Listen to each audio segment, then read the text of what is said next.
Maka dengar semalam, Allah.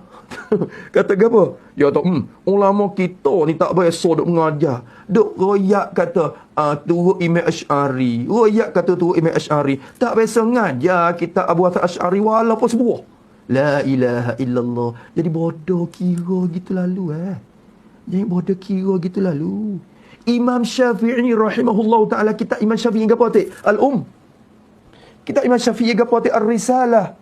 Ulama kita mana duk mengajar Ulama mana kita mengajar risalah? Tak ada, mana tak dengar, tak biasa dengar dalam 3 wilayah kita.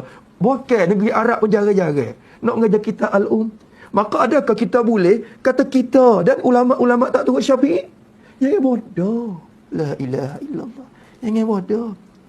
Sebenarnya Imam Syafi'i rahimahullah ta'ala, beliau mengajar tu. Walaupun risalah itu tak boleh mengajar, tetapi dikupas, disyarah oleh anak murid beliau, Al-Muzani, Al-Bu'aiti, apa semua disyarah. Dan berturun-temurun cara kaedah Imam Syafi'i sampai kepada hari ini. Kita ni, Allahu Akbar, kita tak baca kitab Imam Syafi'i pun kita duk pakai kaedah-kaedah yang digunakan oleh Al-Imam Syafi'i. Sebab itulah segala mereka yang guna kaedah-kaedah yang dibentuk oleh Imam Syafi'i, mereka itu dikatakan Syafi'iyah. Walaupun beberapa bahagian pendapat berselisih dengan tuan mazhab sekalipun. Cuba tengok dia kata, pelik dia demo pula. Imam Syafi'i kata baca Quran tak sapa, putar dia. La quwata illa billah. Siapa duk putar? Ashabus Syafi'i, anak murid-murid dia. Muka dengar tu kata gitu tu, faham kat mana ni? Dia ada perkataan itu Imam Syafi'i ada gini. Anak murid lebih tahu pendapat guru dia. Hei Syekh, hei ayyuhas salafi, hei ayyuhan mutasyaddid mutatarrib. Jaga-jaga perkataan. Maka Imam Abu Hasan Asy'ari ni, Imam Abu Hasan Asy'ari walaupun kita tak mengajar kita ibanah. Bukan ibanah ni tak apalah kalau. Bukan kita tak mengajar maqalatul islamiyyin, tak mengajar lagi kitab-kitab lahuk Imam Abu Hasan Asy'ari. Tetapi ulama-ulama yang duk pakar di atas kaedah Imam Asy'ari, mereka dikatakan Asy'ariyin. Mereka dikatakan Asy'ariyah semua.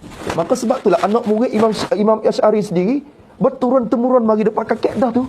Kaedah. Maka orang yang lebih tahu kaedah Imam Asy'ari anak murid dia.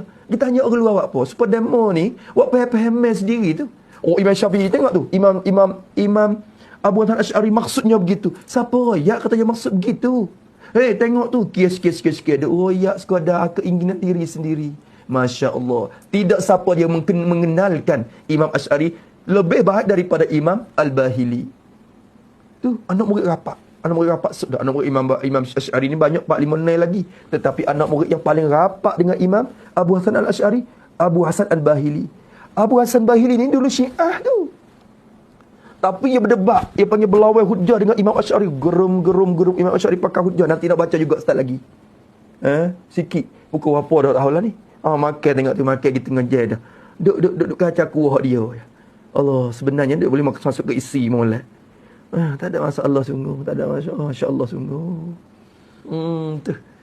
Tengok tu. Maka segala ulama yang pakai kaedah-kaedah yang dilandas, yang diguna oleh Imam Asy'ari, mereka tu juga dikatakan Asy'ariyah. Walaupun sebagian pendapat bercanggah tak betul dengan tuan mazhab.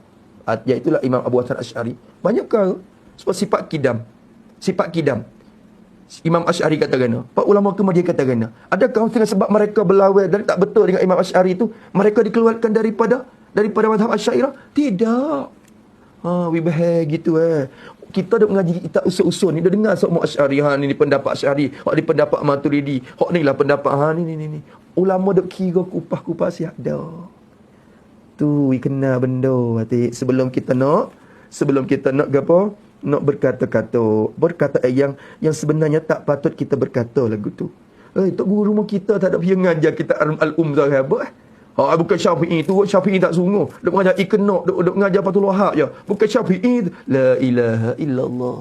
La ilaha illallah.